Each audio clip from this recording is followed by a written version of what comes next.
University మంచి భవిష్యత్తు కోసం తెలుగు విద్యార్థులు ఇష్టపడే యూనివర్సిటీ.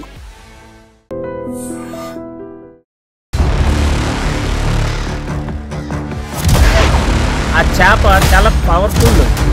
దాని పేరు కుంభకోణం అన్నమాట. నాతో మాట్లాడడం జరిగింది సార్. సముద్రంలోకి వీడ్కెళ్ళిపోయింది.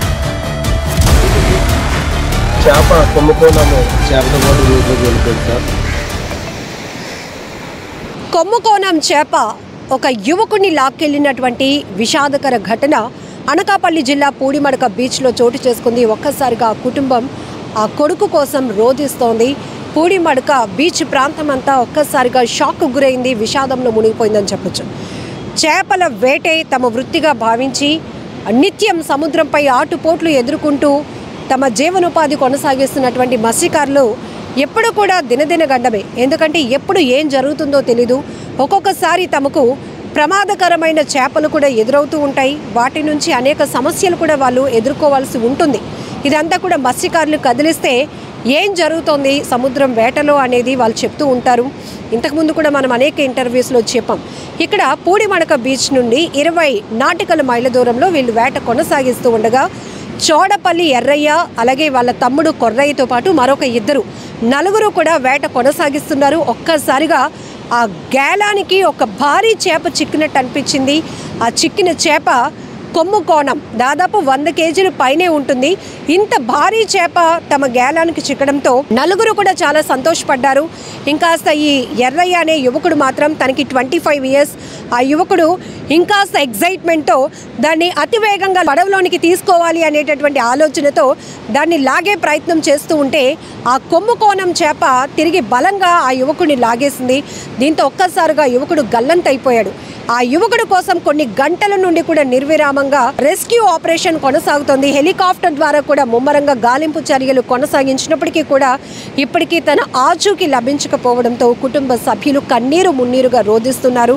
ఆ తల్లినైతే కనుక ఓదార్చడం ఎవరి తరం కావటం లేదు. నా కొడుకు ఎప్పుడు తిరిగొస్తాడు అంటూ ఆ తల్లి కన్నీళ్లు పెట్టుకుంటూ ఆ సముద్ర తీరంలో సముద్రాన్ని చూస్తూ ఎదురు చూస్తున్నటువంటి పరిస్థితి ప్రతి ఒక్కరిని కదిలిస్తోందని చెప్పొచ్చు. ఇక్కడ ఈ ఎర్రయ్య కావచ్చు కొర్రయ్య వీళ్ళిద్దరూ అన్నదమ్ములు. తండ్రితో పాటు వీళ్ళు చేపల వేటకు వెళ్తూ ఉంటారు. ఒక రకంగా చెప్పాలంటే వాళ్ళకి చాలా నాలెడ్జ్ ఉంటుంది, చాలా గ్రిప్ ఉంటుంది సముద్రం పైన. ఎందుకంటే వాళ్ళు అనునిత్యం చిన్న వయసు నుంచి కూడా వాళ్ళ తండ్రుల్లో తాతల్లో చూస్తూ వేట ఎలా ఉంటుంది, దాంట్లో ఎలాంటి టాస్క్లు ఉంటాయి, ఎలాంటి రెస్క్యూస్ ఫేస్ చేయాల్సి ఉంటుంది, పరిస్థితులు ఏంటి అన్ని పూర్తిగా అవపోసనం పట్టినటువంటి పరిస్థితులు ఉంటుంది కాబట్టి. అయితే వలకు చిక్కే క్రమంలో కొన్ని విషపూరితమైన చేపలు కూడా కనిపిస్తూ ఉంటాయి. వాటిని కూడా ఎలా అంటే తమ వలకి ఒకవేళ చిక్కిన వాటి నుంచి వారు ఎలా ప్రొటెక్ట్ చేసుకోవాలి అనే ఒక నాలెడ్జ్ కూడా ఉంటుంది. కానీ ఇక్కడ ఇప్పటి వరకు మనం ఎవరూ ఊహించలేనటువంటి సిచ్యువేషన్. ఎందుకంటే ఒక చేప ఒక యువకుని ఎలా లాక్కెళ్ళిపోయింది అనేది ప్రతి ఒక్కరు ఇప్పుడు ఆశ్చర్యపోతున్నటువంటి పరిస్థితి. కానీ ఇక్కడ ఈ చేప బరువు దాదాపు 100 కేజీల పైనే ఉంటుంది. మీకు జనరల్గా అయితే మత్స్యకారులు ఇప్పుడు అందరూ కూడా యూట్యూబర్స్ రెగ్యులర్గా మనం చూస్తున్నాం.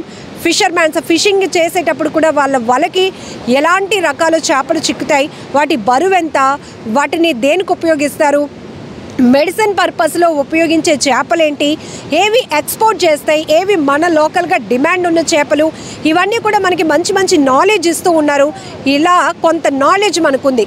ఈ కుంభకోణం చేపలు కూడా చాలా పొడుగ్గా కనబడుతూ ఉంటాయి. వాటి ముక్కు కూడా చాలా షార్ప్గా ఉంటుంది. అందుకే కుంభకోణం చేపలు అంటారు. దాని కొమ్ము చాలా షార్ప్గా ఉంటుంది. ఇవి దాదాపు చాలా బరువు ఉంటున్నాయి. ఒక్కొక్కసారి ఒక వలకు చిక్కిందంటే దాన్ని లాగడం కూడా వాళ్ళకి చాలా కష్టమని మత్స్యకారులు చెప్తూ ఉంటారు. అయితే నిన్న పూడిమడక బీచ్లో వీళ్ళు ఏదైతే వేట కొనసాగిస్తున్నటువంటి నలుగురికి కూడా వాళ్ళ గేలానికి అతి భారీ చేప చిక్కింది. ఆ చేప పడింది అనే ఆనందంలోనే ఇంతలోనే ఈ ఎర్రయ్య అనే 25 ఏళ్ల యువకుడు దాన్ని బలంగా లాగుతున్న క్రమంలోనే ఆ చేప మరి కాస్త బలం పుంజుకొని ఆ యువకుని లాగేసేటప్పటికి ఆ యువకుడు నీటిలో కొట్టుకుపోయాడు. ఆ తర్వాత ఆ తమ్ముడు కొర్రయ్య ఇంటికి వెళ్ళి ఇమీడియట్గా వారందరికీ కూడా ఇన్ఫర్మేషన్ ఇవ్వడంతో కుటుంబ సభ్యులంతా కూడా గ్రామస్తులంతా కూడా పరుగున తీరానికి చేరుకున్నారు. పోలీసులకు ఇన్ఫర్మేషన్ ఇవ్వడంతో ఇప్పుడు రెస్క్యూ ఆపరేషన్ కూడా కొనసాగుతుంది. హెలికాప్టర్ ద్వారా కూడా గాలింపు చర్యలు కొనసాగుతున్నాయి. ఎందుకంటే సాధారణంగా మనం చూడొచ్చు ఎవరైనా సముద్ర స్నానాలకు వెళ్ళి కొట్టుకుపోతూ ఉంటే బీచ్లో ఉన్న లైఫ్ గార్డ్స్ ఎవరినైనా వాళ్ళని చూస్తే ఇమీడియట్గా వాళ్ళు రెస్క్యూ చేసి తీరానికి ఒడ్డుకి తీసుకురాగలుగుతారు, వాళ్ళని ప్రాణాపాయ పరిస్థితి నుంచి తప్పించగలుగుతారు. కానీ ఇక్కడ వాళ్ళు మత్స్యకారులు, వాళ్ళకి అనునిత్యం గంగమ్మ తల్లితో ఒక బాండింగ్ ఉంటుంది, ఒక అనుబంధం ఉంటుంది. సో వాళ్ళు కూడా ఎక్స్పెక్ట్ చేయలేదు ఒక చేప మనల్నే లోపలికి లాగేస్తుంది అని ఎక్స్పెక్ట్ చేయలేదు. కానీ ఇక్కడ మనం ఒకటి గమనించుకోవచ్చు, ఎవరైనా ప్రమాదం ఎప్పుడు ఎలా పొంచి వస్తుందో మనం ఎవరు ఊహించలేం. కాబట్టి అనుక్షణం అప్రమత్తంగా ఉండాల్సిన అవసరం కూడా ఉంది. పాపం ఎర్రయ్య కూడా తనకు చాలా ఎక్స్పీరియన్స్ ఉంది వేట కొనసాగించడంలో. కాబట్టి ఇలా చేపలే తమని లాగేస్తాయని ఊహించలేకపోయాడు. ఆ ఎర్రయ్య ఆ చేపను లాగుతున్నాను అనుకున్నాడు, కానీ తనకి ఆ కర్ర గేలం అనేది తన చేతికి చుట్టేసుకోవడం వల్ల ఆ చేప ఒక్కసారిగా ఫోర్స్గా లాగేటప్పటికి ఆ యువకుడు ఆ బోట్లో నుంచి కింద పడిపోయాడు. ఈ మిగతా ముగ్గురు కూడా ఆ అబ్బాయిని కాపాడటానికి ప్రయత్నించినా కూడా వాళ్ళ తరం కాలేదు. ఎందుకంటే ఒక మనిషి మరొక మనిషిని లాగడానికి కొంచెం టైం పట్టొచ్చేమో, కానీ ఒక ఫిష్, ఒక చేప అనేది ఎంత ఫాస్ట్గా ఉంటుంది దాని వాటర్లో, దాని పవర్ మనకు తెలుసు. ఆ అబ్బాయి పడగానే దాన్ని లోపలికి లాక్కెళ్ళిపోవడం వల్ల ఆచూకీ గమనించడం, ఆ అబ్బాయిని కాపాడడం కూడా చాలా పెద్ద కష్టమైపోయింది. అసలు ఇప్పటికీ కూడా కొన్ని గంటల నుంచి రెస్క్యూ కొనసాగుతున్నా కూడా ఇప్పటికీ యువకుడు ఎర్రయ్య యొక్క ఆచూకీ లభించకపోవడంతో ఆ తల్లి తల్లడిల్లిపోతోంది, కుటుంబం అంతా కన్నీరు పెట్టుకుంటోంది. స్థానిక మత్స్యకారులు కూడా విషాదంలో మునిగిపోయారని చెప్పుకోవచ్చు. ఏదేమైనా మరి ఏ తీరానికి ఎర్రయ్య బాడీ కొట్టుకొస్తుందో మరి తెలియదు, ఎందుకంటే కొన్ని గంటలు గడిచిపోయింది కాబట్టి అందరూ అలాంటి పరిస్థితిలోనే ఉన్నారు. ఏమై ఉంటుందో, ఏం జరిగిందో అని ఒక ఆందోళన ప్రతి ఒక్కరిని వెంటాడుతోంది. మరి ఇంకా రెస్క్యూ కొనసాగిస్తున్నారు. ఇప్పుడు చీకటి పడటంతో మళ్ళీ ఉదయం కూడా రెస్క్యూ కొనసాగే అవకాశాలు కూడా కనబడుతున్నాయి. ఏది ఏమైనా ఒక్కసారిగా ఈ ఘటన మాత్రం పూడిమడక బీచ్ తీర ప్రాంతంలో తీవ్ర విషాదాన్ని నింపిందని చెప్పొచ్చు.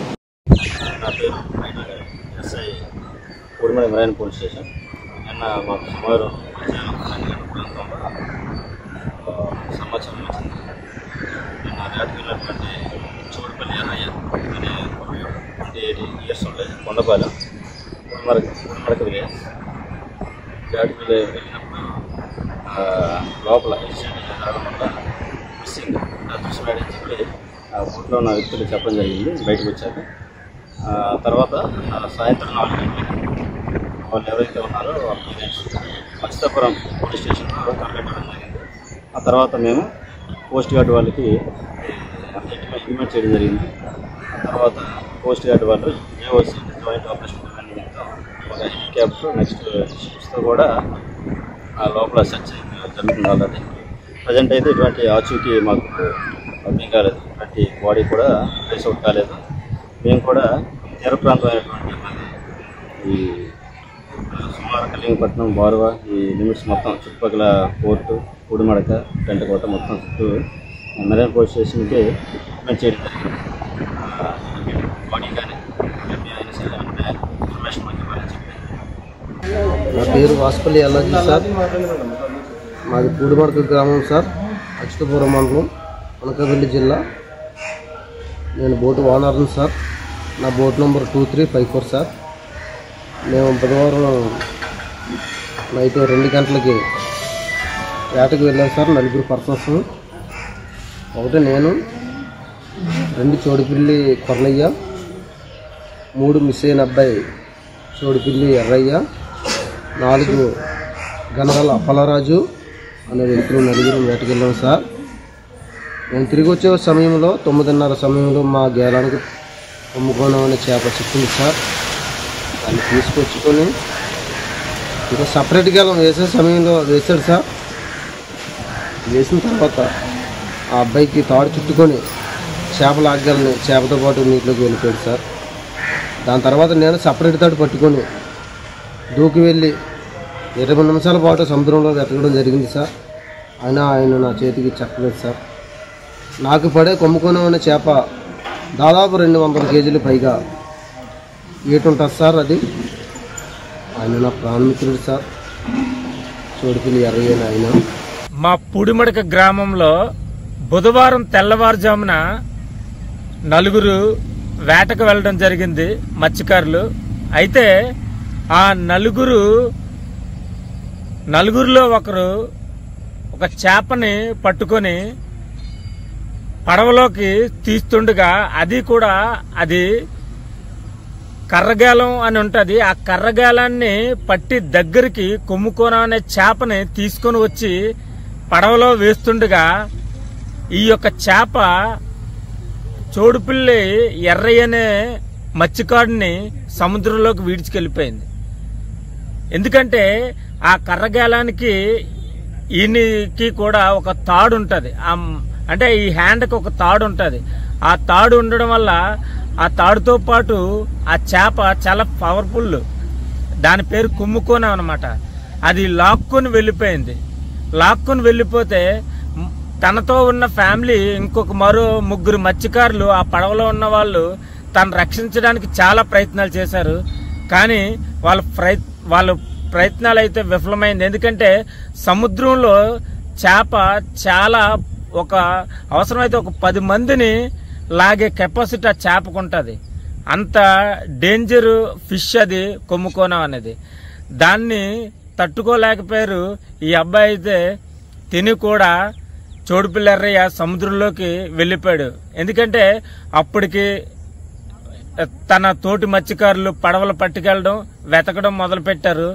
ఎందుకంటే 25 మైళ్ళ దూరంలో, అంటే సుమారుగా చెప్పుకోవాలంటే ఒక 35 కిలోమీటర్ల దూరంలో ఒడ్డు నుంచి ఉంటుంది. చాలా లోతుగా ఉంటుంది. అలాగే అలా అంత దూరంలో వెతకడం అంటే తన తోటి మత్స్యకారులకు కూడా చాలా కష్టమైపోయింది. అలాగే కోస్ట్ గార్డ్స్ కూడా తిరుగుతున్నారు పూడిమడక గ్రామంలో. కానీ ఇప్పటికీ కూడా ఆయన అయితే మత్స్యకారుడు ఇంకా దొరకలేదు. బాధాకరమైన విషయం ఈ వేట విషయంలో. వేటకు వెళ్తే తిరిగి ఇంటికి వస్తున్నారో లేదో తెలియలేని పరిస్థితి. అంతేకాకుండా పూడిమడక గ్రామం అయితే ఈ రోజుకి నిన్నటి నుంచి కూడా ఈ రోజు వరకు కూడా శోకసంద్రంలో మునిగిపోయింది. ఎందుకంటే తన వయసు 25 సంవత్సరాలు, ఇంకా మ్యారేజ్ కాలేదు. నిజంగా తన చాలా బలవంతుడు కూడా, జిమ్మర్ కూడా.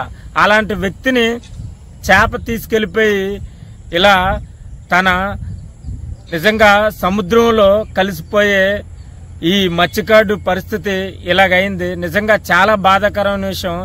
ఇలాంటి విషయాలు వెంటనే ప్రభుత్వాలు నిజంగా వెంటనే స్పందించి ప్రభుత్వం ఆ కుటుంబానికి వాళ్ళకి కూడా అండగా ఉండాలని నేను కోరుకుంటున్నాను.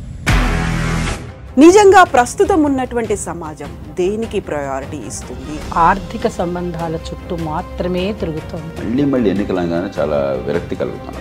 మంచి అనిపిస్తుంది కదా. లేడీస్ కూడా ఛాలెంజింగ్ జాబ్స్ చేసినప్పుడు చాలా బాగుంటది. ట్రాఫిక్ అసిస్టెంట్స్ గా నియమించిన ట్రాన్స్జెండర్స్ అందరితో సాల్యూట్ చేయించుకుంటున్నారు. ఫుడ్ డెలివరీ ఇవ్వటానికి వెళ్ళినటువంటి డెలివరీ బాయ్ అనిల్ పై కళ్ళ ముందు